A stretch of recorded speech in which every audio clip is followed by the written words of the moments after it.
Yun, magandang hapon mga master. Kumusta kayo dyan? Nandito naman tayo, pupunta natin ang fishing spot. Samahan nyo ako mga master. Nandito tayo sa clock tower. Basta yung likod nyo, ito sa Alriga side tayo. Ito yung clock tower. Tatawid tayo dito. Yan, tawid doon. Left side. Nakita nyo parang dilaw na building yun. Babaybayan natin yan, papunta doon. Diretso tayo. Bali, tatawid muna tayo mga master.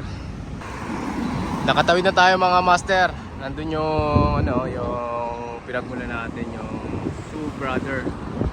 Bali, nandito na tayo sa sa may yellow building, parang yellow building yan. Doon tayo, babaybayin natin yun. Dire-diretso lang tayo doon. So, ayun na mga master. Bali, binabaybayin na natin tong papunta sa fishing spot natin. Wala, pagka dating mo sa dulo, liliko ka ng left. Huwag liliko ng right ha, walang likuan sa right. Siyempre sa left ka, dito tayo. Yan, dahan-dahan lang tayo at may mga sasakyan. Yan. Tapos diretso lang ulit tayo mga master. Yan, diretso tayo. Diretso lang tayo.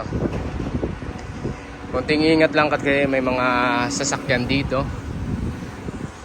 Eh, kung hindi mo pa kabisa yung daan, syempre dapat dahan-dahan lang tayo.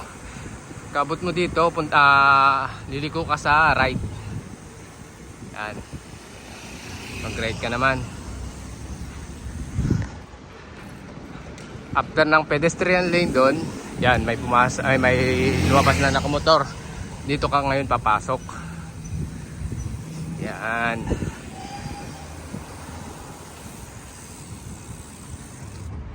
Yan, dire-diretso lang.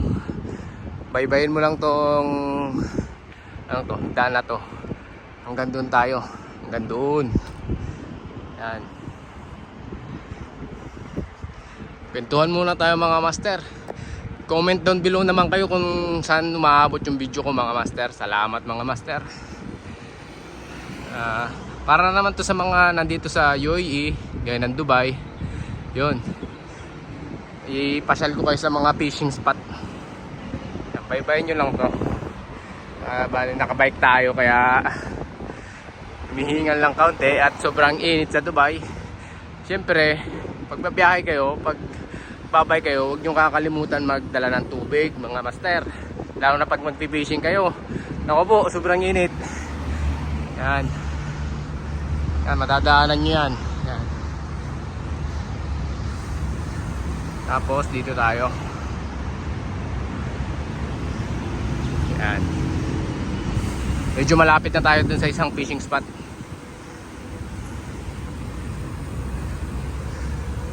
Tapos mag-raray tayo.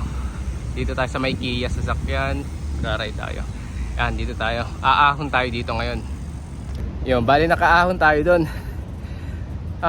Grabe ang init. Ganun talaga pag nagba-vlogging mga master. Kailangan sakripisyo, di ba? Dadaanan nyo tong traffic light. Hinto tayo dun. Yan, dadaan tayo dito diretso, tsaka left. Left. Yan. Left, tap. Yung isang fishing spot dito sa side na yon. Yung isang fishing spot na pupunta natin dito sa side na yon.